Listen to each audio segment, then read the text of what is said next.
서울대병원 본관 뒤편에는 누구도 주목하지 않는 작은 공간이 하나 있었다. 정비소였다. 비상 차량과 병원 내 주요 설비를 담당하는 이곳은 매일 시끄러운 공구 소리와 기름 냄새로 가득 찬 병원의 또 다른 심장부였다. 그곳에서 윤세진은 조용히, 그러나 누구보다 치열하게 하루하루를 살아가고 있었다. 세진은 올해 23, 카이스트 기계공학부를 졸업하고 대학원 입학을 준비하면서 생계를 위해 병원 정비소에서 계약직으로 일하고 있었다. 그의 손은 늘 기름때로 얼룩져 있었고 손톱 밑에는 언제나 검은 흔적이 남아 있었다. 그 흔적은 그가 단지 정비 일을 한다는 것이 아니라 삶을 손끝으로 붙잡고 있다는 증표처럼 보였다. 정비소의 오전은 언제나 분주했다. 응급차가 들어오고 엘리베이터가 멈추고 발전기가 오작동한다.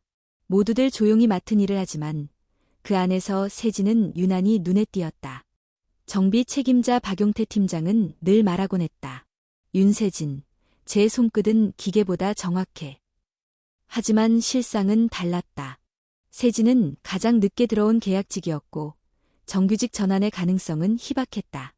병원 정비소라는 곳은 오랫동안 자리 잡은 사람들로 이루어져 있었고 새로 들어온 젊은 여성이 인정받기엔 보이지 않는 벽이 너무 많았다. 그럼에도 불구하고 세진은 누구보다 진지하게 책임감 있게 일했다. 그리고 누구보다 조용히 외로웠다. 세진아, 오늘도 야근이야? 동료인 김기환이 물었다. 응, 2호기 발전기 다시 점검해야 해. 어제 전압 이상하더라고. 휴, 너도 참. 그렇게 열심히 해봤자 누가 알아주니? 그 말에 세진은 씩 웃고 다시 공구함을 챙겼다. 알아주지 않아도 괜찮았다.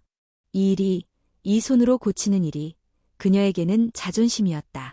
집으로 돌아가는 길, 겨울비가 섞인 눈이 서서히 내리기 시작했다. 서울의 겨울은 늘 그렇듯 차가웠고 그 속에서 세진은 묵묵히 걸었다. 그녀가 사는 곳은 마포구의 오래된 연립주택. 계단식 구조의 작은 집에서 아버지 윤재호와 단둘이 살고 있었다. 아버지는 예전엔 군인이었고 지금은 서울대병원 외부 경비를 맡고 있다. 평생을 근무복에 몸을 맡긴 사람답게 아버지는 무뚝뚝하고 원칙주의자였다. 하지만 세진은 알고 있었다. 아버지의 그 무뚝뚝함 뒤에 깊은 사랑이 있다는 것을. 세진아, 늦었구나. 오늘 발전기가 또 말썽이었어요. 내일 오전까지는 다시 점검해야 해서요. 너도 이제 그만큼 했으면 됐다. 공부에 집중해. 병원에 정 붙이지 마라. 알아요, 아빠. 말은 그렇게 했지만 세진은 병원 정비소를 좋아했다. 누군가의 목숨을 지키는 현장의 바로 옆에서 자신이 뭔가를 고치고 있다는 것이 무척 소중하게 느껴졌기 때문이다. 그날 밤 그녀는 오래된 노트북을 켜고 대학원 입학 지원서를 다시 살폈다. 등록금은 900만 원. 아르바이트로는 턱도 없는 금액이었지만 포기할 수 없었다. 그녀는 엄마의 유품인 작은 드라이버 세트를 책상 옆에 두고 중얼거렸다. 엄마, 나 아직 멈출 수 없어요. 다음 날 아침, 눈발이 더욱 거세졌다. 서울은 이른 아침부터 교통체증과 사고 소식으로 북적였다. 정비소도 예외가 아니었다. 병원 내에 일부 도어락이 고장나고 앰뷸런스 2대가 동시에 수리 요청을 넣어왔다. 세진, 너 3번 베이 맡아. 네, 팀장님. 그 순간 병원 시설관리부 김 차장이 다급하게 뛰어들어왔다. 지금 응급센터 쪽에서 연락 왔어요. 서초구에서 오는 구급차 한 대가 눈길에 멈췄답니다. 환자는 심정지 의심 환자고 현재 엔진 고장으로 움직이지 못한답니다. 그건 시청 관할이지 않습니까? 병원 정비팀 소관이 아닙니다. 박용태 팀장이 즉각 반응했다. 그러자 세진이 조용히 입을 열었다. 차량 번호 알 수 있나요? HY-3128. 타입 2형 현대 스타렉스 모델이에요. 연료 라인 문제일 수도 있어요. 그 모델, 겨울철에 자주 그런 현상 생겨요. 박용태는 눈을 치켜떴다. 지금 김 차장 차량이 점심까지 끝나야 해. 그 구급차건은 다른 데서 처리하게 해. 하지만 환자 상태가 위중하대요. 세진, 여기서 나가면 그건 내 책임이야. 돌아올 자리 없다는 거 알아도. 정비소는 일순 조용해졌다. 세진은 팀장의 눈을 바라보다가 아무 말 없이 공구함을 닫았다. 제가 다녀오겠습니다. 그리고 그녀는 정비복을 걸치고 병원 차고에 있는 작은 경차 한 대를 몰고 눈보라 속으로 달려나갔다. 그 순간 아무도 몰랐다. 그 짧은 30분이 그녀의 삶 전체를 뒤바꿔 놓을 것이라는 것을. 윤세진은 눈보라를 뚫고 달렸다. 운전석 창문은 끊임없이 내리는 눈발로 흐려졌고 와이퍼는 최대로 작동했지만 시야는 여전히 제한적이었다. 타이어는 미끄러졌고 차체는 몇 번이나 흔들렸다. 하지만 그녀는 멈추지 않았다. 병원에서 3.5km 떨어진 곳 서초구 한 언덕길에서 구급차가 멈췄다는 소식을 들은 순간 그녀는 이미 마음을 정하고 있었다. 도로는 한산했다. 대부분의 차량은 이미 정체에 갇혀 있었고 시민들은 눈을 피해 지하철이나 버스 정류장에서 움직이지 못한 채 서 있었다. 서울의 겨울은 언제나 갑작스럽고 이럴 때일수록 사고는 늘어난다. 특히나 고령 환자가 타고 있는 구급차가 눈길에서 멈췄다면 그 결과는 치명적일 수밖에 없었다. 세진은 길을 따라 조심스럽게 차를 몰았다. 몇 년간 정비 일을 하며 직접 테스트 주행도 해온 덕분에 노면의 반응과 차량의 반응을 누구보다 잘 알고 있었다. 그녀는 단지 목적지에 도달하는 것이 아니라 시간 안에 도달해야 한다는 걸 알고 있었다. 도착했을 때 구급차는 언덕길 중간에 멈춰 있었다. 비상등이 깜빡이고 있었고 차량 뒤쪽에는 구급대원 한 명이 핸드폰을 들고 다급히 통화하고 있었다. 윤세진 씨요. 구급대원이 그녀를 보자마자 다가왔다. 네, 차량 상태가 어떤가요? 엔진이 아예 꺼졌어요. 시동도 안 걸립니다. 환자는 76세 남성, 심근경색 증세가 의심돼요. 호흡도 불안정하고 혈압도 계속 떨어지고 있어요. 세진은 말없이 구급차 앞본이들 열었다. 엔진룸 안에는 차가운 공기와 눈이 섞여 있었다. 그녀는 빠르게 연료 라인을 점검하고 배터리 단자를 확인했다. 기계는 말이 없지만 그녀는 손끝으로 이상 징후를 느낄 수 있었다. 그녀의 눈은 흐리지 않았고 손은 정확했다. 연료 라인, 냉기 때문에 수축됐고 펌프 연결부에 결빙이 생겼네요. 고칠 수 있어요? 구급대원이 물었다. 임시로는 가능해요. 병원까지 갈 정도는 충분할 겁니다. 세진은 공구함에서 절연 테이프와 작은 가열 패드를 꺼냈다. 그녀는 차량의 구조를 외우고 있었고 이 모델의 약점도 알고 있었다. 얼어붙은 부위를 조심스럽게 감싸고 연료 압력을 다시 맞췄다. 그리고 운전석 옆에 서 있는 구급대원에게 고개를 끄덕였다. 시동 걸어보세요. 잠시 정적이 흐른 후 엔진이 기침 소리를 내더니 곧 정상적으로 돌아가기 시작했다. 사이렌이 다시 울리고 차량이 서서히 움직이기 시작했다. 정말 감사합니다. 구급대원이 고개를 숙였다. 병원까지 안전하게 가세요. 곧 눈이 더 심해질 거예요. 세진은 차량이 떠나는 모습을 지켜보다가 다시 자신이 몰고 온 작은 경차로 돌아왔다. 그녀의 옷은 이미 눈과 기름으로 젖어 있었고 손끝은 얼얼했다. 하지만 그녀는 만족스러웠다. 누군가의 생명을 지켰다는 사실은 어느 칭찬보다도 값졌다. 하지만 현실은 냉정했다. 병원 정비소에 돌아오자 박용태 팀장은 입구에서 팔짱을 낀 채 서 있었다. 내가 뭐라고 했지? 죄송합니다. 하지만 환자 상태가 급했어요. 그 차는. 그건 우리 관할이 아니라고 했잖아. 너는 계약직이야, 세진아. 내가 책임질 수 없는 행동을 했어. 세진은 고개를 숙였다. 김 차장 차량은 아직 점검도 안 끝났는데 내가 사라졌다고 하니까 병원 입성까지 연락이 갔어. 지금 난 너 하나 때문에 보고서를 써야 하고 다른 팀원들 일정도 다 꼬였어. 제가 마저 하겠습니다. 시간 안에 맞출 수 있어요. 필요 없어. 넌 오늘부로 그만이야. 정비소 안은 고요했다. 다른 팀원들도 그녀의 행동을 비난하지 않았지만 누구도 나서서 도와주지는 않았다. 그것이 현장의 방식이었다. 누구도 자신을 위해 규칙을 깨지 않았다. 세진은 아무 말 없이 자신의 공구함을 닫았다. 그 안에는 그녀가 직접 조립한 공구들과 오래된 수첩이 있었다. 모든 것이 익숙했고 모든 것이 자신만의 세계였지만 이제 떠나야 했다. 밖으로 나오자 눈은 여전히 내리고 있었다. 그녀는 병원 울타리를 따라 천천히 걸었다. 핸드폰이 진동했지만 받을 기분이 아니었다. 지금 그녀가 필요한 건 누군가의 위로도 변명도 아니었다. 단지 자신이 옳은 선택을 했다는 믿음 하나였다. 그러나 세상은 그 믿음조차 허락하지 않았다. 20분 후 그녀의 이름이 포털 실시간 검색어에 올랐다. 응급차 정지 사건, 계약직 정비공의 쇼였나. 의도된 영웅 만들기, 내부 제보자의 증언. 기사는 악의적으로 편집된 문장과 익명의 제보자 인용으로 가득했다. 댓글창에는 차마 눈뜨고 보기 힘든 비난이 쏟아졌다. 자작극 아니야? 요즘 계약직들도 주인공 놀이하네. 환자 핑계로 자기 홍보하는 거 아냐? 세진은 손에 들고 있던 핸드폰을 내려다보다가 조용히 화면을 껐다. 눈보라는 점점 거세졌고 그녀는 그 속에 홀로 서 있었다. 그날 그녀는 알게 되었다. 진심은 언제나 쉽게 믿어지지 않는다는 사실을.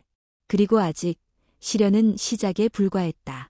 다음 날 아침 윤세진은 마포구의 작은 연립주택에서 조용히 눈을 떴다.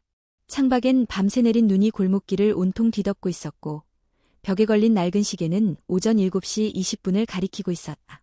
평소 같으면 병원 정비소 출근 준비로 분주했을 시간이지만 오늘 그녀는 일어날 이유가 없었다.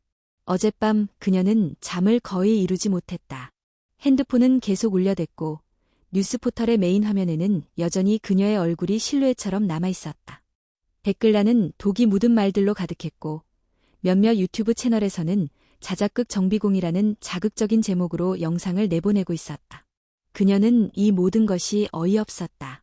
겨우 몇 분, 누군가를 살릴 수 있다는 마음 하나로 내린 결정이 이렇게까지 왜곡되고 무너질 수 있다는 사실이 믿기지 않았다. 하지만 세상은 믿음을 요구하지 않았다. 증명과 통제, 프레임과 시선만이 작동할 뿐이었다. 부엌에서는 아버지 윤재호가 조용히 아침 식사를 준비하고 있었다.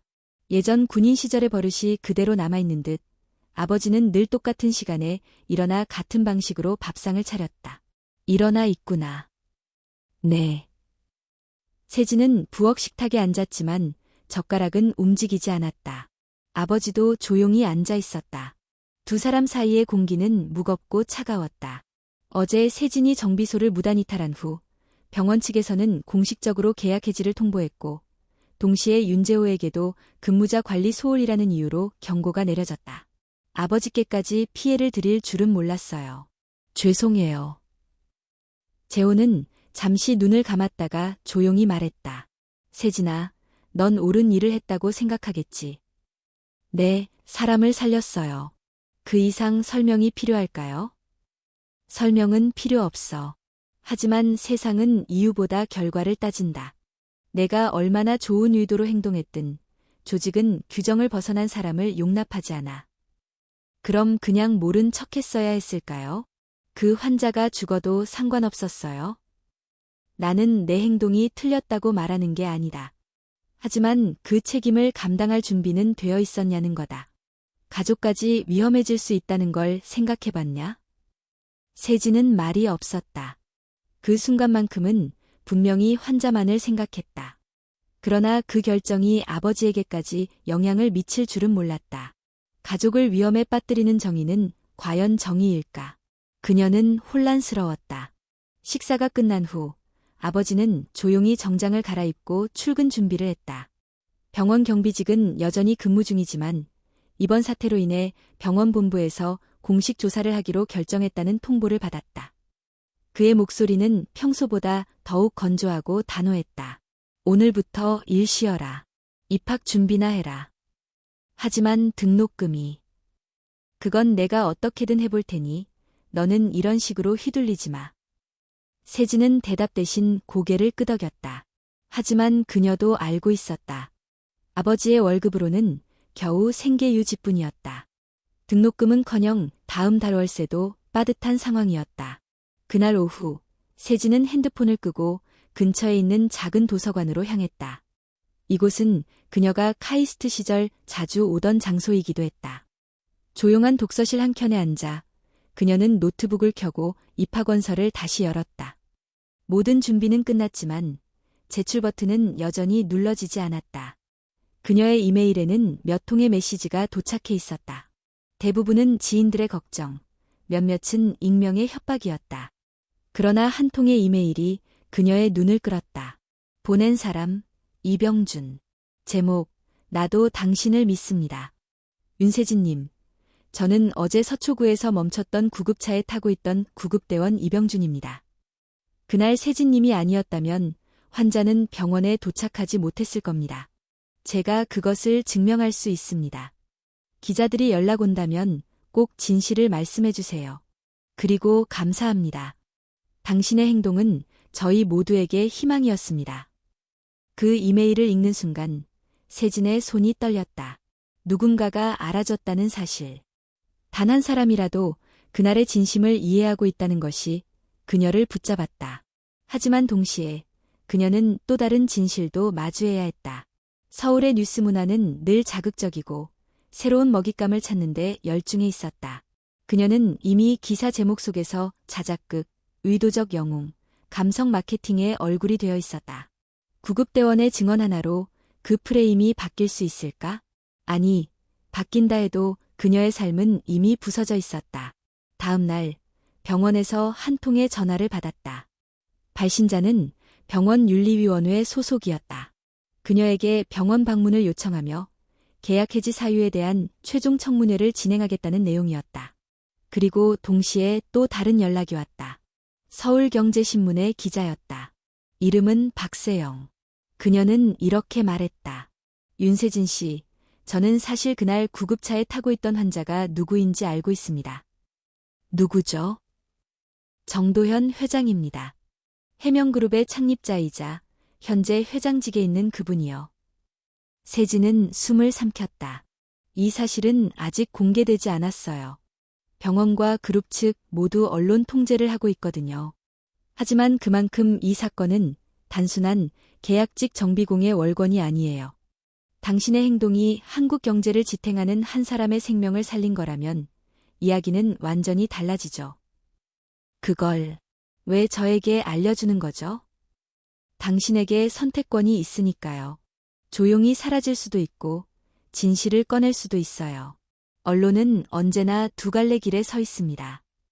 전화를 끊은 후 세진은 한동안 움직이지 못했다. 눈은 여전히 내리고 있었고 그녀의 세계는 조용히 흔들리고 있었다. 이제 선택의 순간이 다가오고 있었다. 이대로 진실을 숨기고 사라질 것인가? 아니면 다시 한번 용기를 낼 것인가?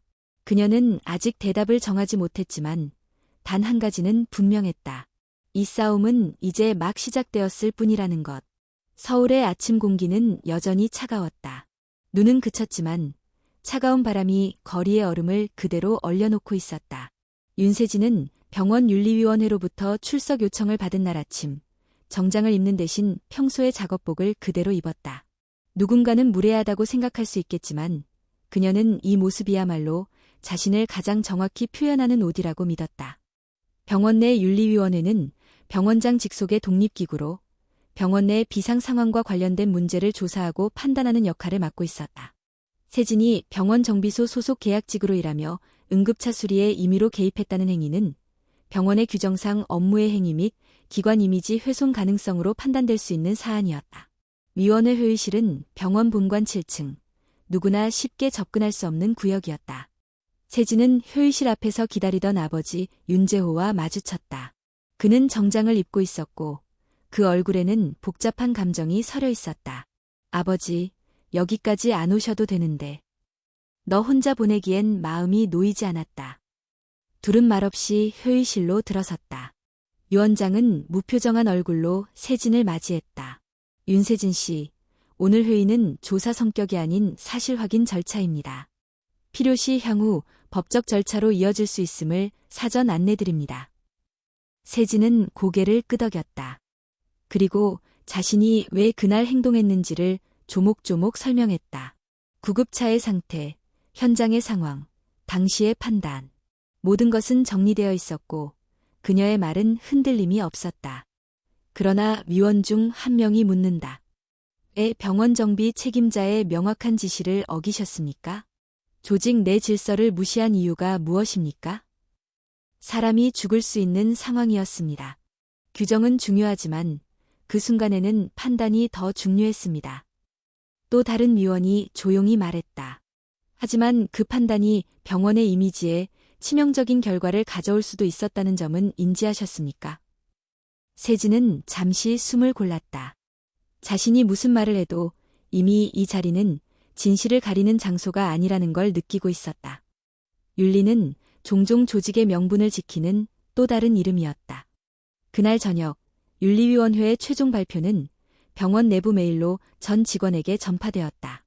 즉, 병원은 책임을 회피하면서도 자신들의 대응이 문제없었음을 공식화한 것이다. 세진의 이름은 더 이상 병원 기록에 남지 않게 되었고 모든 문서에서 그녀는 이미 종료된 계약으로 정리되었다. 그리고 바로 그날 저녁 두 번째 폭탄이 터졌다. 네이버와 다음 주요 포털 사이트의 뉴스란에는 동시에 한 기사가 뜨기 시작했다. 기사는 정비소 전 직원의 증언이라며 다음과 같은 내용을 담고 있었다. 그 친구는 평소에도 병원 시스템에 불만이 많았어요. 뭔가 보여주고 싶어 했죠. 구급차 사건도 그냥 우연이라고 보기엔 너무 완벽했어요. 차 고장, 환자 위급, 주인공 등장. 마치 시나리오 같지 않나요? 기사는 이름을 명시하지 않았지만 이미 모두가 알고 있었다. 댓글창은 다시 불탔다. 역시 쇼였네. 계산된 영웅. 감동인 줄 알았는데 그냥 각본이었어. 병원 정비소도 썩었구나. 세진은 다시 핸드폰을 껐다. 이젠 버릇처럼 손이 먼저 반응했다. 처음엔 분노였지만 지금은 체념에 가까웠다. 사람들은 진실보단 이야기를 원했다. 그리고 자신이 만든 이야기보다 누군가가 꾸민 이야기를 더 쉽게 믿었다. 그날 밤 그녀는 아버지와 마주 앉아 있었다. 식탁엔 말없이 김치찌개 한 냄비만 놓여 있었고 두 사람의 숟가락은 움직이지 않았다. 그만두자. 서울을 떠나자 아버지가 말했다. 네. 내가 여기 남아봤자 바뀌는 건 없다. 사람들은 자기 눈에 보이는 것만 믿는다. 정의, 진심. 그런 건 이 도시에서 통하지 않아. 아버지. 난 내가 무너지기 전에 데려가고 싶다. 그리고 다시 시작하면 돼. 대학원도, 일도, 다 괜찮다. 세진은 한참을 침묵했다. 도망치고 싶지 않았다. 하지만 남아있을 이유도 점점 희미해져 갔다. 그녀의 세계는 점점 좁아지고 있었고 희망은 점점 작아지고 있었다. 바로 그때 다시 한 통의 이메일이 도착했다. 보낸 사람, 김수현. 제목, 회장님께서 직접 뵙고 싶어 하십니다. 내용은 간단했다. 세진은 메일을 여러 번 읽었다. 같은 병원, 같은 장소. 단지 이번에는 그녀가 구한 사람이 직접 그녀를 부른 것이다. 이것은 단순한 면담이 아니었다. 지금까지 그녀가 받았던 모든 오해와 조롱에 대한 반전의 시작이 될 수 있었다. 하지만 동시에 새로운 위험도 예고하고 있었다. 해명그룹. 대한민국 재계 5위 안에 드는 대기업. 그 안에서 어떤 일이 벌어질지 아무도 예측할 수 없었다. 세진은 조용히 자리에서 일어났다. 이제 그녀는 더 이상 수동적으로 반응하지 않기로 결심했다. 다음 이야기를 쓸 시간이었다. 서울대학교 병원 본관 15층. VIP 병동은 외부인의 접근이 철저히 통제되는 공간이었다. 이곳은 일반 환자와는 전혀 다른 세계였다. 병실 하나하나가 고급 호텔처럼 꾸며져 있었고 입구마다 보안 인원이 배치되어 있었다. 윤세진이 그 문 앞에 선 것은 생전 처음이었다. 김수현 비서실장이 직접 그녀를 맞이했다. 깔끔한 정장 차림, 눈빛은 냉정하지만 예의를 잃지 않았다. 윤세진 씨, 회장님께서 상태가 조금 나아지셔서 오늘 직접 면담을 요청하셨습니다. 병실 안에는 저 외에 경호 인원 한 명만 함께 있을 겁니다. 세진은 고개를 끄덕였다. 마음은 여전히 복잡했지만 무언가 큰 전환점이 다가오고 있다는 것은 본능적으로 느껴지고 있었다. 그녀는 처음으로 병원에서 손님으로 초대받은 기분이었다. 병실 문이 조용히 열렸다. 실내는 조용했고 창밖으로는 겨울 햇살이 은은히 들어오고 있었다. 병실 안 한쪽 벽에는 진한 나무색 책장이 놓여 있었고 그 앞에는 휠체어에 앉은 중년 남성이 있었다. 정장을 입었지만 손등에는 여전히 링거 자국이 남아 있었다. 바로 정 회장이었다. 윤세진 씨죠? 그의 목소리는 나직하고 약했지만 분명한 힘이 있었다. 세진은 고개를 숙였다. 네, 맞습니다. 회장님. 앉으세요. 저도 앉아 있으니 함께 앉는 게 공평하겠죠. 세진은 조심스럽게 의자에 앉았다. 두 사람 사이에는 잠시 침묵이 흘렀다. 정 회장은 그녀를 천천히 바라보았다. 마치 사람의 얼굴 너머까지 꿰뚫어보는 듯한 눈빛이었다. 그날 내가 기억은 흐릿하지만 구급차 안에서 들은 목소리가 아직도 남아있습니다. 괜찮습니다. 이제 곧 움직일 수 있어요. 그 말 덕분에 나도 모르게 안심이 됐어요. 세진은 당황한 듯 고개를 살짝 숙였다. 저는 단지 제가 할 수 있는 일을 했을 뿐입니다. 세상엔 그 할 수 있는 일을 하지 않는 사람이 너무 많습니다. 당신은 아주 어려운 선택을 했어요. 그 선택이 결국 내 생명을 살렸고 지금 이렇게 우리가 마주하고 있는 겁니다. 정 회장은 조용히 숨을 고르더니 다시 말을 이었다. 하지만 나는 듣기로 당신이 지금 꽤 곤란한 상황에 처해 있다고 들었습니다.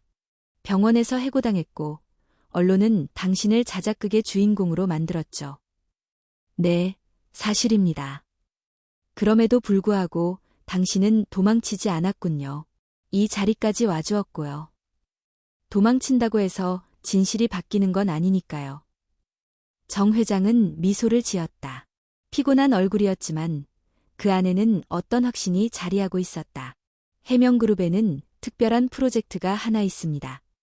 HLB라고 불리는 이 프로젝트는 유료 긴급 대응 시스템을 혁신하는 기술 기반의 사회공헌 사업입니다. 내 손자가 교통사고로 생명을 잃은 이후 시작된 일입니다.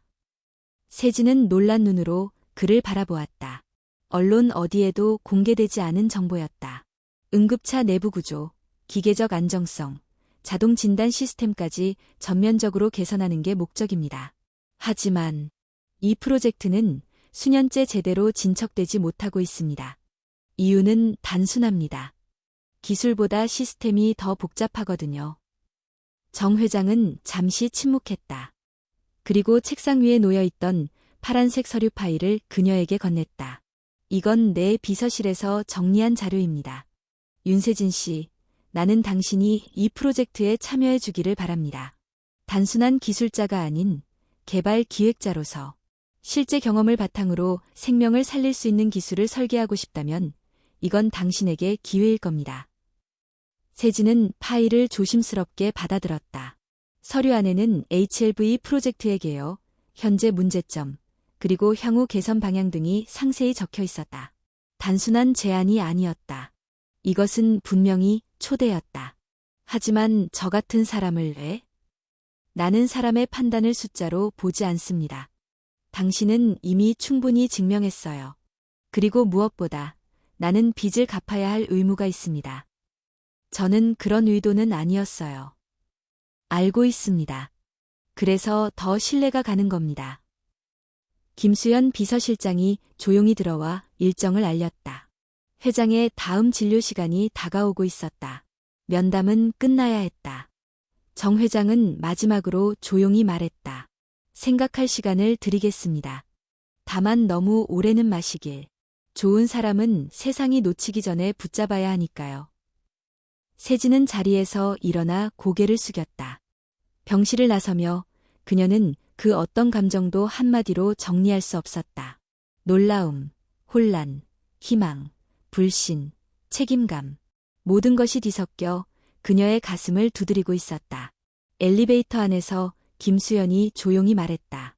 회장님께서 개인적으로 어떤 제안을 하는 건 매우 드뭅니다. 저도 처음 봤습니다. 저는 아직 잘 모르겠어요.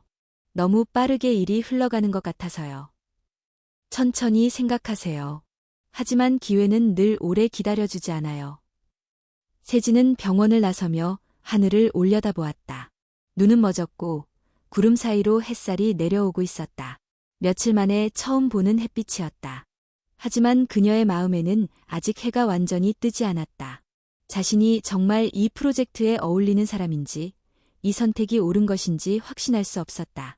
그리고 그 순간 그녀의 핸드폰이 진동했다. 보낸 사람, 배지윤. 배지윤. 그녀는 예전에 병원 정비소에서 만났던 차가운 눈빛의 선임 엔지니어였다. 그 여자가 왜 지금 연락해온 걸까? 그리고 무슨 이야기를 하려는 걸까? 새로운 문이 열리기 전 지나간 그림자가 먼저 그녀를 찾아오고 있었다. 윤세진은 며칠간 깊은 고민에 빠졌다. 해명그룹 정 회장이 제안한 HLV 프로젝트는 단순한 기술 개발이 아니었다. 그것은 생명과 직결된 문제였고, 동시에 그녀가 처음으로 세상으로부터 정당하게 초대받은 자리였다. 하지만 그 무게는 결코 가볍지 않았다. 그녀는 병원 정비소를 나올 때 입었던 작업복을 아직도 벗지 못한 채 집안에서 서류 파일을 반복해 읽고 또 읽었다. 파일의 한쪽 모서리는 이미 닳아 있었다. 그녀는 정 회장이 제안한 기술적 문제들에 본능적으로 손이 갔다. 시스템 설계의 빈틈, 연료 공급 장치의 안정성, 응급 상황 자동 진단 기능까지. 생각하면 할수록 그녀의 머릿속엔 구조도가 떠올랐고 손끝은 이미 설계도를 그리고 있었다. 하지만 그녀를 가장 망설이게 한 건 기술이 아니었다. 그것은 조직이었다.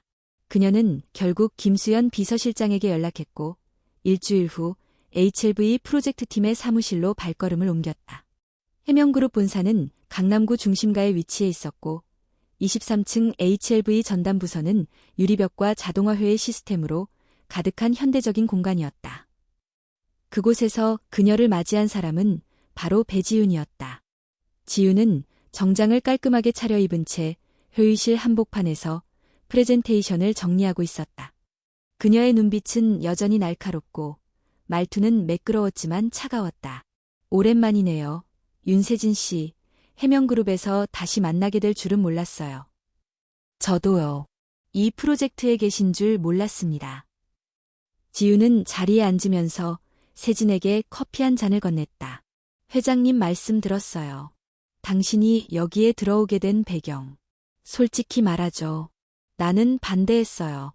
병원 정비소에서 일했던 계약직, 사회적으로 논란이 된 인물, 기술자는 맞지만 조직 경험은 전무.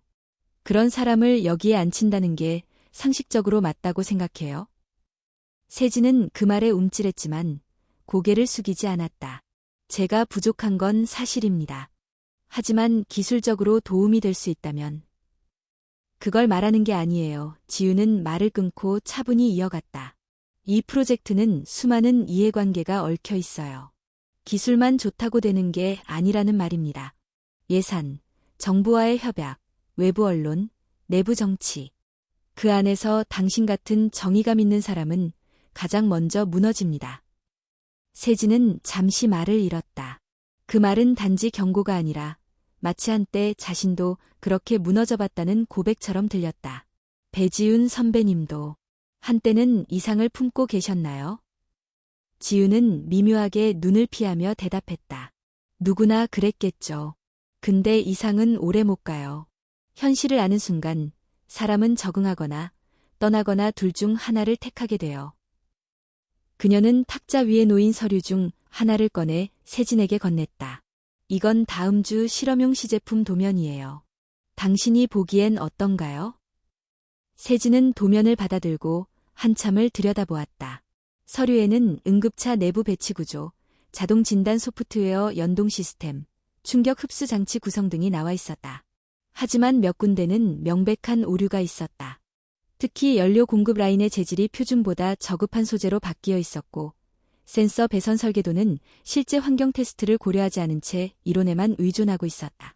이 설계로 실험하면 실제 사고 상황에서는 센서 오작동이 날 확률이 높아요. 연료 라인도 문제가 있어요. 구조상 충격 시 화재 위험이 있습니다. 맞아요. 지윤이 대답했다.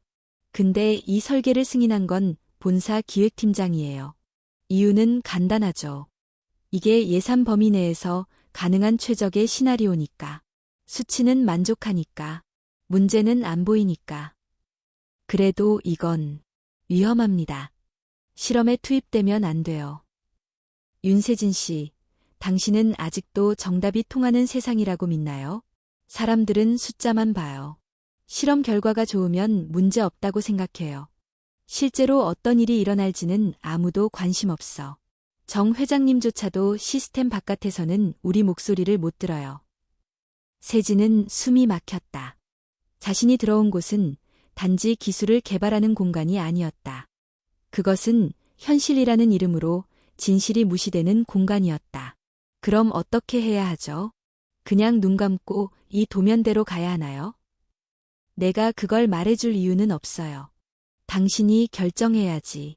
여기서 이상을 고수하면 당신은 또다시 쫓겨날 겁니다. 지우는 자리에서 일어나면서 마지막으로 말했다. 참고로 말하자면 내 과거도 당신과 비슷했어요. 이상을 품고 누구보다 진심이었죠. 그리고 결국 그 진심은 아무도 기억하지 않았어요. 오히려 내 실수를 확대해서 보도했지. 그 이후로 나는 방식을 바꿨어요. 현실에 적응하는 쪽으로. 회의실 문이 닫히고 세진은 혼자 남았다. 책상 위의 도면은 여전히 그녀 앞에 있었다. 그녀는 한참을 그 앞에 앉아 있었다. 그리고 천천히 도면을 다시 펼쳤다. 그녀의 손끝은 다시 연필을 들고 움직이기 시작했다. 구조를 바꾸고 재질을 교체하고 실험 설계를 수정하는 손놀림은 단호하고 분명했다. 이것이 받아들여지지 않는다면 또다시 배척당할지라도 그녀는 스스로에게 그리고 그날 자신이 살린 생명에게 부끄럽지 않은 선택을 해야만 했다. 밖에서는 해가 지고 있었고 회의실 유리벽 너머 도시의 불빛이 하나둘 켜지고 있었다. 그리고 그 불빛들 속에서 세진은 조용히 다짐했다. 이건 또 다른 싸움의 시작이었다. 기술이 아니라 정의를 위한. 윤세진은 그날 이후 매일 새벽 가장 먼저 사무실에 도착했다. 조용한 공간, 컴퓨터의 냉각팬 소리와 서서히 밝아오는 도시의 빛만이 그녀를 둘러싸고 있었다. HLV 프로젝트의 수정 도면은 그녀의 손에서 점차 구체화되었고 기술적 완성도는 점점 높아졌다. 하지만 문제는 기술이 아니었다. 그녀는 배지윤이 말했던 경고를 잊지 않고 있었다. 시스템은 이상을 쉽게 받아들이지 않는다는 말. 그리고 그것은 금세 현실이 되었다. 프로젝트의 중간 보고회에 해명그룹의 기획관리팀, 마케팅팀, 외부 연구원들이 모인 자리였다.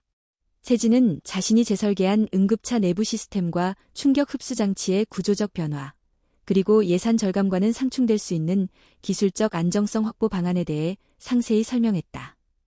그녀는 준비를 철저히 했고 도면과 시뮬레이션 영상, 실제 모델링까지 모두 갖추었다. 프레젠테이션이 끝난 후 회의실은 잠시 조용했다. 하지만 곧 팀장 오경석이 입을 열었다. 좋은 시도였습니다. 윤 엔지니어. 하지만 우리 프로젝트는 1차적으로 실용화 가능성과 비용 효율을 중시합니다. 당신의 설계안은 물론 이상적입니다. 그러나 예산 범위를 크게 초과하죠. 그는 한 장의 차트를 화면에 띄웠다. 세진의 설계안과 기존 설계안의 단가 비교였다. 그녀가 제안한 모델은 기존보다 약 15% 높은 제작 단가를 보였다. 세진은 바로 반박했다. 하지만 제 설계안은 장기적으로 유지보수 비용을 줄이고 사고 발생 시 피해를 최소화할 수 있습니다. 응급환자 생존율에 영향을 줄 수도 있고요. 오경석은 미소 지으며 말했다. 윤 엔지니어, 당신의 열정은 누구보다 높이 삽니다. 하지만 기업은 감정으로 움직이지 않습니다. 우리는 시스템적으로 가능한 범위 안에서 최선을 택해야 합니다. 회의는 그렇게 마무리되었다. 아무도 그녀의 편을 들지 않았다. 몇몇 동료들은 그녀를 안쓰럽게 바라봤지만 입을 열지 않았다. 회의가 끝난 뒤 배지윤이 조용히 다가왔다. 내가 뭘 했죠? 당신 같은 사람은 결국 이 시스템 안에서 고립됩니다. 세진은 말없이 도면을 들고 사무실로 돌아왔다. 그녀의 책상은 창가 구석, 누구도 쉽게 들르지 않는 자리였다. 그날 이후 팀원들은 눈에 띄게 그녀를 피했다. 마치 그녀가 말이라도 걸면 괜한 불편이 따라올 것처럼 조심스러워졌다. 며칠 후 실험용 시제품의 첫 번째 제작이 완료되었다. 하지만 세진의 설계안은 반영되지 않았다. 공식적으로는 파일 정리의 오류라는 명목이었지만 그녀는 알고 있었다. 그것은 의도적인 배제였다. 그리고 실험 당일 세진은 비공식적으로 진행되는 회의의 존재를 알게 되었다. 실험 결과 조작 여부, 보고서 수치 편집, 설계 오류 은폐에 대한 논의가 몇몇 핵심 인사들 사이에서 이루어지고 있었다. 그녀는 이를 알리고 싶었다. 내부 고발, 기자회견, 윤리위원회? 그러나 그럴수록 자신에게 돌아올 후폭풍도 분명했다. 이미 계약직 시절 그녀는 대중의 손가락질을 받았다. 또다시 같은 길을 간다면 이번에는 어디에도 설 자리가 없을 것이다. 그리고 무엇보다 지금의 자리는 정 회장이 어렵게 만들어준 기회였다. 그 믿음을 저버릴 수도 없었다. 하루는 정 회장을 찾아가려 했다. 하지만 김수연 비서실장은 조용히 그녀를 막았다. 회장님께서는 현재 건강 상태가 좋지 않으십니다. 업무 관련 보고는 담당 팀장을 통해 진행해 주세요. 세진은 다시 침묵했다. 그녀가 믿고 기대던 유일한 통로도 점차 멀어지고 있었다. 밤늦게 사무실에 홀로 남은 날, 그녀는 컴퓨터 화면을 켜놓고 한참을 아무것도 하지 않았다. 손은 키보드 위에 있었지만 머리는 복잡했다. 그때 책상 위 핸드폰이 진동했다. 문자 메시지 하나. 보낸 사람, 이병준. 그녀는 메시지를 읽고 한참을 가만히 앉아 있었다. 혼자가 아니라고. 정말 그럴까? 다음 날 아침, 세진은 사무실에 가장 먼저 도착했다. 그리고 회사 메일을 통해 전사 직원들에게 한 통의 메일을 보냈다. 제목, HLV 프로젝트 설계 관련 윤리적 문제 제기. 내용은 담백했다. 실험 설계의 문제점, 현재 설계안의 위험성, 그리고 내부 논의의 투명성 부족에 대한 우려를 담은 문장이 조심스럽게 이어졌다. 그녀는 폭로자가 아니라 문제 해결을 원하는 기술자의 언어로 글을 작성했다. 그리고 이메일을 보낸 사람, 윤세진이라는 서명이 마지막 줄에 적혀 있었다. 그녀는 전송 버튼을 눌렀다. 그리고 눈을 감았다. 이제 다시는 뒤를 돌아보지 않겠다고 다짐했다. 윤세진이 내부 메일로 문제 제기를 한 지 사흘이 지났다.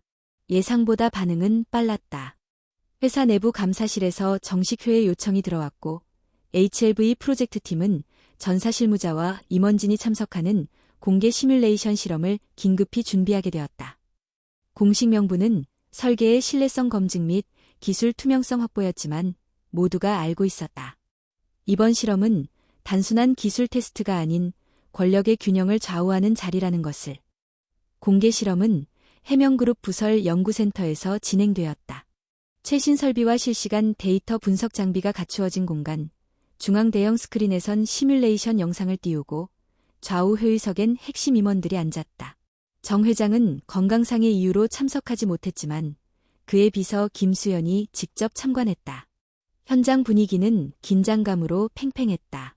배지윤은 여느 때처럼 차분했고 팀장 오경석은 여전히 미소를 유지했다. 그러나 그들의 눈빛은 경계로 나를 세우고 있었다. 이번 실험은 두 가지 설계안을 비교하는 형식으로 구성되었다. 하나는 윤세진이 수정 제안한 모델, 다른 하나는 기존 HLV팀이 유지해온 표준 설계였다. 세진은 무대 중앙에 서서 마이크를 잡았다. 이번 시뮬레이션은 동일한 충격 조건에서 두 모델의 환자 생존율과 기기 손상률, 구조적 안정성 등을 측정합니다. 모든 데이터는 실시간으로 공개됩니다. 그녀의 목소리는 떨리지 않았다. 머릿속은 이미 수백 번 이상 실험을 돌려봤고 그 결과도 예측하고 있었다. 그러나 예측은 늘 현실 앞에서 무력해질 수 있다는 사실을 그녀는 알고 있었다. 실험이 시작되었다. 시뮬레이션 조건은 고속 충돌, 차량 전복, 전기 개통 이상을 포함한 복합 상황. 먼저 기존 설계 모델의 시연이 이루어졌다. 충격 순간 모형 환자 더미가 좌측으로 급격히 쏠렸고 일부 장비는 분리되며 내부 벽면에 부딪혔다. 생체 시뮬레이터는 뇌진탕 수치를 경고했다. 시스템 로그엔 센서 오류와 전원 불안정이 반복적으로 떴다. 곧이어 세진의 설계 모델이 테스트에 들어갔다. 구조는 유연하게 충격을 흡수했고 환자 더미는 고정 상태를 유지했다. 내부 장비는 충격에 반응해 자동 잠금이 작동했고 비상 전력 공급 시스템이 문제없이 전환되었다. 중앙 스크린에는 정상 작동, 안정성 확보라는 문구가 반복적으로 떴다. 환자 생존 시뮬레이션 수치는 83.2%, 기존 모델보다 27% 높은 수치였다. 실험 종료 후 효율실엔 정적이 흘렀다.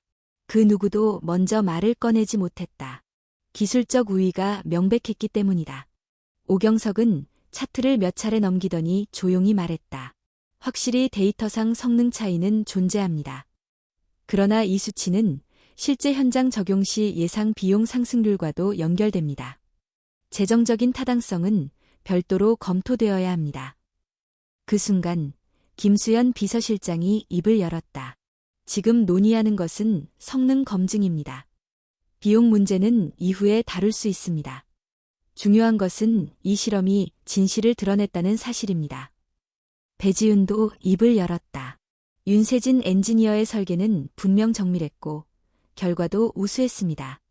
다만 실무 단계에서 이 설계가 현실적으로 얼마나 반영 가능할지는 저희 팀이 좀 더 검토하겠습니다. 세진은 그녀의 눈을 바라보았다. 그 눈에는 더 이상 냉소만이 담겨 있지 않았다. 마치 무엇인가가 조금씩 무너지고 있는 듯한 아주 작은 균열이 느껴졌다. 임원 중 한 명이 말했다. 기존 설계는 폐기하고 윤 엔지니어의 안을 중심으로 개선 방향을 재정립하는 것이 타당하다고 봅니다. 정 회장님께도 별도 보고가 필요하겠습니다. 회의는 그렇게 마무리되었다. 그날 이후 세진은 사무실 복도에서 인사받는 사람이 되었다. 누군가는 그녀에게 음료수를 건네며 잘했다고 말했다. 하지만 그녀는 알고 있었다. 진짜 싸움은 이제부터라는 것을. 그날 밤 그녀는 늦은 퇴근길에 병원 앞 벤치에 잠시 앉았다. 여전히 많은 감정들이 복잡하게 얽혀 있었다. 승리감보다는 긴장이 컸다. 이긴 것이 아니라 아직 남은 무언가와 맞서고 있다는 감각. 그 순간 핸드폰이 울렸다. 전화번호는 표시되지 않았다. 윤세진 씨죠? 낯선 목소리였다. 남자, 중년. 저는 정 회장님의 주치의입니다. 지금 병원으로 오실 수 있을까요? 그녀는 바로 병원으로 향했다. 정 회장은 전보다 더 야위었지만 눈빛은 여전히 또렷했다. 그는 간단한 인사도 생략하고 곧장 말을 꺼냈다. 오늘 실험 다 봤습니다. 당신은 증명했어요. 감사합니다. 이제 중요한 건 다음 단계입니다. 이 프로젝트를 당신에게 맡기고 싶습니다. 더 이상 기술 파트너가 아니라 리더로서. 세진은 숨을 삼켰다. 저는 아직 부족해요. 조직 운영도, 전략도. 저는 단지 기술자일 뿐이에요. 세상은 기술자를 필요로 하지만 리더가 더 필요합니다. 정의를 말할 수 있는 리더 말이죠. 회장은 그녀에게 손을 내밀었다. 그 손은 약했지만 진심이 담겨 있었다. 세진은 망설였다. 리더가 되는 것은 권한이 아닌 책임의 시작이었다.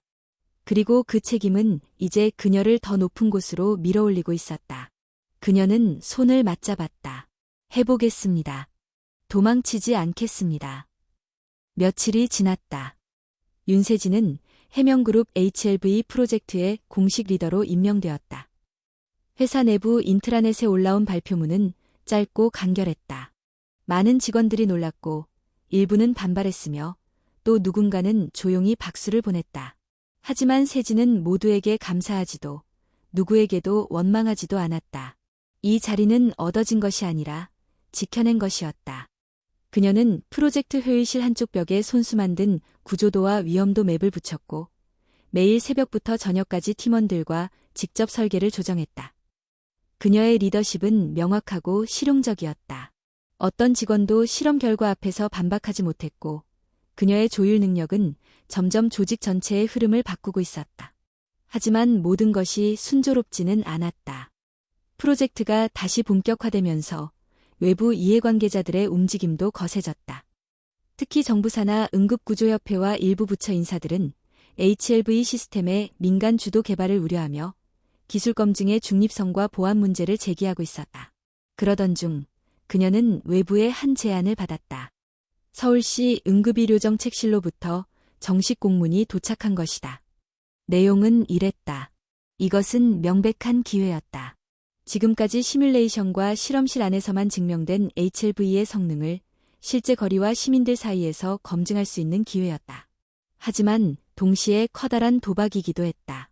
시스템이 완전하지 않다면, 예상 못한 상황이 벌어진다면, 단 한 건의 사고라도 발생하면 그 모든 책임은 세진에게 돌아올 것이었다. 그녀는 곧바로 김수연 비서실장을 만나 의견을 물었다. 이 제안, 회장님도 알고 계신가요? 예, 회장님께서는 판단은 윤 리더에게 맡기겠다고 하셨습니다. 기술적으로 아직 완성된 건 아닙니다. 데이터 기반은 안정적이지만 실제 현장은 변수투성이에요. 윤 리더, 어떤 기술도 처음은 완벽하지 않습니다. 지금 중요한 건 세상이 이 시스템을 믿을 수 있는 첫 단계를 만들어야 한다는 겁니다. 김수현의 말은 맞았다. 신뢰는 서류나 회의실에서 만들어지지 않는다. 길 위에서 목숨이 오가는 순간에야 비로소 사람들은 믿기 시작한다. 세진은 다시 도면 앞에 섰다. 그리고 며칠 후 그녀는 프로젝트 팀을 불러 정식으로 발표했다. 우리는 서울시와의 시범 협약을 수락합니다. 단, 조건이 있습니다. 회의실이 조용해졌다. 모두가 그녀를 바라봤다. 첫째, 각 차량마다 HLV를 담당하는 기술 운영 요원을 함께 탑승시킵니다. 둘째, 현장 데이터를 분석할 독립검증팀을 구성해 모든 과정과 결과를 외부에 투명하게 공개합니다. 셋째, 실험 중 발생하는 모든 위험에 대한 책임은 제가 집니다. 배지윤이 천천히 손을 들었다. 윤 리더, 이건 너무 과한 책임입니다. 시스템 문제는 팀 전체의 일인데. 이 시스템을 이 자리에 끌어올린 사람도, 그 책임을 가장 잘 아는 사람도 저입니다. 저는 도망치지 않겠습니다. 지윤은 잠시 세진을 바라보다가 고개를 끄덕였다. 그 눈빛에는 이제 인정이 담겨 있었다. 시범 적용이 확정되면서 언론의 관심도 폭발적으로 증가했다. 각종 뉴스와 칼럼에서는 계약직 정비공 출신 리더, 기술자에서 구조혁신가로 민간 기술이 바꾸는 응급의료 같은 제목이 쏟아졌다. 하지만 그녀는 한 발 물러섰다. 어떤 인터뷰도 하지 않았고 언론의 카메라 앞에서도 말이 없었다. 한 기자가 물었다. 윤 리더님, 국민들은 당신의 이야기를 듣고 싶어 합니다. 왜 아무 말도 하지 않으시죠? 그녀는 짧게 대답했다. 제가 말하는 대신 기술이 증명할 겁니다. 시범 운영 첫날, 세진은 직접 구급차에 동승했다. 새벽 5시, 서울 동작구, 응급출동 요청이 접수되었다. 남성, 58세, 흉통 호소, 의식 흐림. 차량은 즉시 출발했고 내부 HLV 시스템이 자동으로 환자 상태를 감지했다. 심전도 이상, 산소 포화도 하락, CPR 준비 신호 발생. 구조요원은 시스템의 알림에 따라 정확한 위치에 제세동기를 세팅했고 병원에도 자동으로 데이터가 전송되었다. 도착까지 6분. 환자는 심정지 직전이었지만 현장 조치와 병원 협업으로 생명을 지켰다. 그날 오후 세진은 기록지를 정리하며 구석에 조용히 앉아 있었다. 배지윤이 다가왔다. 오늘 있었던 일, 회장님도 영상으로 다 보셨답니다. 세진은 고개를 끄덕였다. 그 환자, 이제 다시 일어날 수 있을까요? 모르죠. 하지만 당신 덕분에 최소한 기회는 생겼잖아요. 세진은 조용히 웃었다. 그 웃음은 기쁨이라기보다 안도의 한숨에 가까웠다. 그녀는 기술자가 아니라 이제는 누군가에게 희망의 일부가 되어가고 있었다. 시범 운영이 시작된 지 한 달, 윤세진은 단 하루도 빠짐없이 구급 현장과 실험실을 오갔다. 서울 곳곳에서 발생한 응급 상황은 예측을 넘어서는 경우가 많았고 그녀는 그 속에서 HLV 시스템의 한계와 가능성을 끊임없이 검증했다. 시민들의 반응은 점점 긍정적으로 바뀌었다. 시스템의 개입으로 생존율이 올라갔고 병원과의 연계가 빨라졌으며 구조대원들의 피로도도 줄어들었다는 현장 보고가 이어졌다. 언론도 바뀌었다. 초기엔 무모한 도전이라던 목소리들이 이제는 혁신의 상징이라 부르기 시작했다. 하지만 세진은 여전히 조심스러웠다.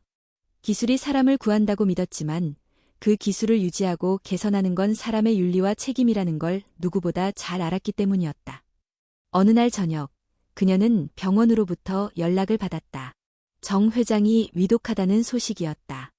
세진은 곧장 병원으로 달려갔다. 병실은 조용했고 김수연 비서실장이 문 앞에서 그녀를 맞이했다. 회장님께서 마지막으로 윤 리더를 보고 싶어 하셨습니다. 세진이 병실 안으로 들어서자 정 회장은 산소 마스크를 낀 채 그녀를 바라보며 아주 미약한 미소를 지었다. 왔구나. 잘 하고 있지? 네, 회장님. 약속대로요. 도망치지 않았습니다. 그는 손을 살짝 들어 보였고 세진은 조심스럽게 그 손을 잡았다. 손끝은 차가웠지만 그 안엔 어떤 따뜻함이 남아 있었다. 기술은 사람을 위한 거지. 조직을 위한 게 아니야. 절대 잊지 마라. 그 말은 겨우 들릴 정도의 목소리였지만 세진은 평생 잊지 못할 문장으로 가슴 깊이 새겼다. 정 회장은 그날 밤 세상을 떠났다. 조용하고 품위 있게, 그리고 마지막까지 사람을 믿으며. 그의 장례식은 조용히 치러졌지만 해명그룹과 시민들 모두가 그의 유지를 기억했다. 며칠 후 HLV 프로젝트는 서울시를 넘어 전국 확대가 공식 발표되었다. 정부는 이를 응급의료체계의 핵심 모델로 선정하고 전폭적인 지원을 약속했다. 그 발표 직후 해명그룹은 윤세진에게 새로운 제안을 건넸다. 해명기술연구소 신설 및 초대 소장직 제안. 연구소는 응급기술뿐 아니라 다양한 의료기술, 안전시스템, 기계설계 분야까지 확장된 조직이었다. 그녀는 잠시 고민했다. 하지만 그녀는 받아들이기로 했다. 단 하나의 조건을 걸고. 연구소의 핵심 원칙은 사람입니다. 기술보다 사람, 성과보다 생명. 이것만은 절대 타협하지 않겠습니다. 그 조건은 받아들여졌고 곧 해명기술연구소가 설립되었다. 건물 입구에는 이렇게 적혀 있었다. 7B, 호프 라이브즈 인 베류즈. 기술보다 중요한 건 그 기술에 담긴 가치다. 윤세진은 연구소를 운영하며 젊은 기술자들을 직접 교육했다. 그들에게 늘 말하곤 했다. 기술은 무기일 수도 있고 보호막일 수도 있어요. 그걸 어떻게 쓰느냐는 당신들의 선택에 달려 있습니다.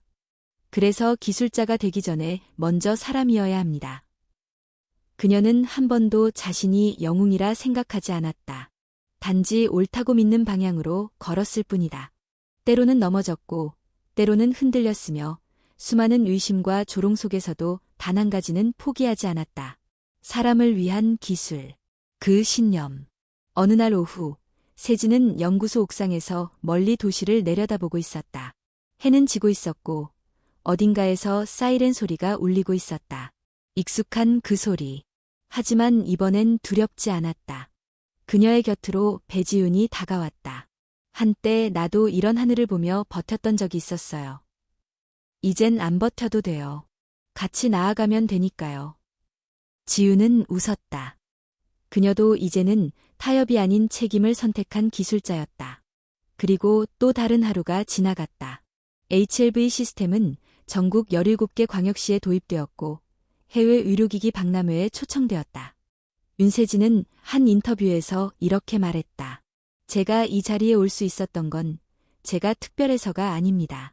단지 멈추지 않았기 때문입니다. 기자가 물었다. 앞으로의 목표는 무엇인가요? 그녀는 잠시 생각한 뒤 말했다. 기술이 사람을 닮았으면 좋겠어요. 따뜻하고 실패해도 다시 일어설 수 있는, 완벽하진 않지만 진심이 느껴지는 그런 기술이요. 그리고 그녀는 조용히 덧붙였다. 이 길은 끝나지 않았어요. 저는 아직 배우는 중입니다. 그녀의 이야기는 그렇게 끝이 났다. 하지만 또 다른 누군가에겐 지금이 시작이었다.